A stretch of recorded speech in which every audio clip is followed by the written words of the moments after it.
আলাইকুম। আমাদের আজকের ভিডিওটা হচ্ছে নতুন বছরকে সেলিব্রেশন করার জন্য আমরা আজ সারাদিন ও রাতে কি করলাম তাই নিয়ে হচ্ছে আমাদের পুরো ভিডিওটা। তো নতুন বছরকে বরণ করে নেওয়ার জন্য আমরা একটা ছোটোখাটো ফ্যামিলির সকল মেম্বাররা মিলে বারবিকিউ পার্টির আয়োজন করেছিলাম।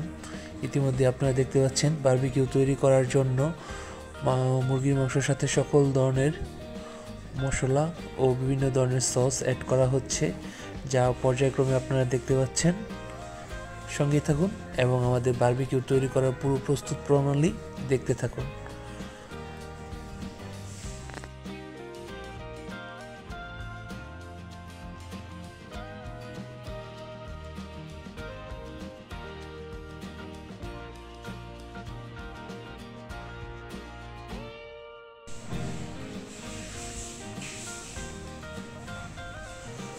বারবিকিউ করার জন্য মুরগির মাংস পুরোপুরি ম্যারিনেট করা আমাদের হয়ে গেছে।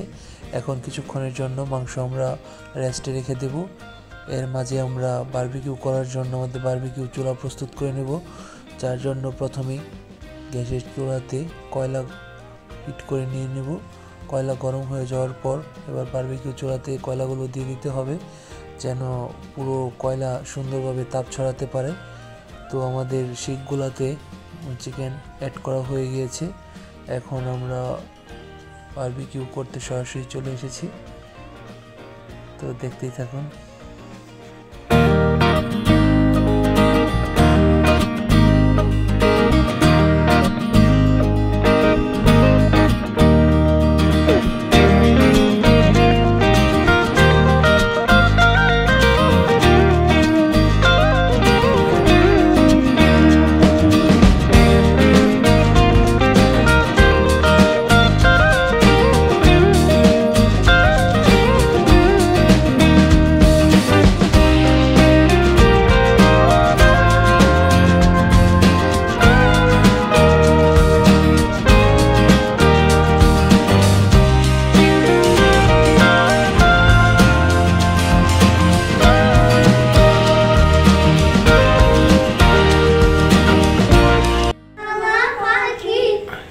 যেন কি বসন্তকালে তোমায় বলতে পারিনি, তুমি বন্ধু কালা পাখি, আমি যেন কি বসন্তকালে তোমায় বলতে পারিনি।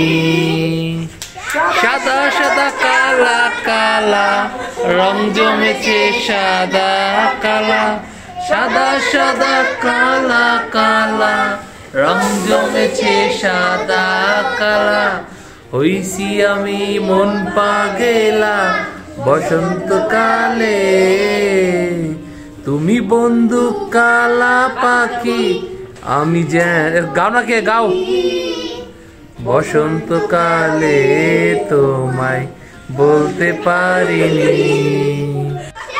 আমাদের মাঝে এক বছর এসে হাজির, এক বছর তো মরে গেছে। আমরা কিছু আতশবাজি এনেছিলাম, রাত 12টা 1 মিনিটে আমরা আতশবাজিগুলো ফুটিয়েছি। আতশবাজি ফুটানো দেখে মুস্কান ও তার বড় ফুফাজি দুজনে খুব খুশি, দুজনে খুশিতে তালি দিচ্ছিল। আরও বাদবাকি আতশবাজিগুলো আমরা পর্যায়ক্রমে ফুটিয়েছি।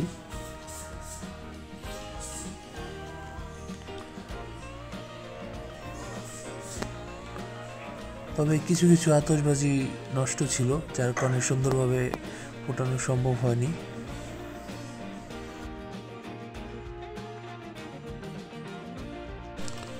আমাদের বারবিকিউ করা প্রায় শেষ। এদিকে মুস্কান ছবি তোলা নিয়ে ব্যস্ত। আর বারবিকিউয়ের টেস্ট খুবই ভালো হয়েছিল।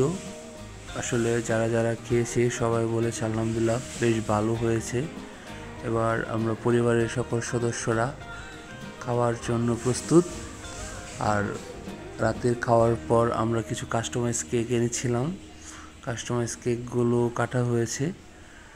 তো কেকগুলো ইতিমধ্যে আপনারা দেখতে পাচ্ছেন, আর কেকগুলোর টেস্টও খুব ভালো ছিল।